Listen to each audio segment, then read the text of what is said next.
What is up mga kabuhok? My name is Balbon and welcome back sa ating channel. Mag-unbox tayo ngayon ng Arai.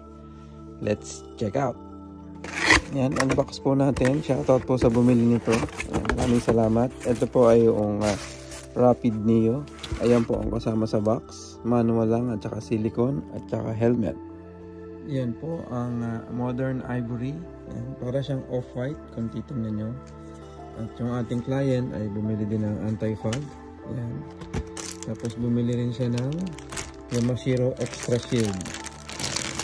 Kwento ko lang ng konti itong Extra Shield. Itong lens na to, yung pinaka base lens niya ay Arai talaga, original na Arai. Pero yung process ng pagkukulay, itong company na to ang naggawa ng procedure. So yan po yung mga available na kulay, red, gold, silver at saka blue. Meron siyang light smoke na base at meron siyang dark smoke na base. This time ang binili ko namin ay dark smoke na base. Balik tayo sa helmet. Ito po yung helmet. Yan po, Neo Classic na helmet siya. Simple lang po yung kanyang design.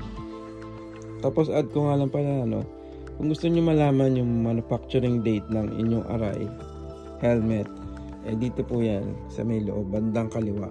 So open nyo lang po itong sa may batok, tapos makikita nyo po siya doon. Zoom natin. Sobrang na yan, nakikita natin. Ang sabi dito 240213.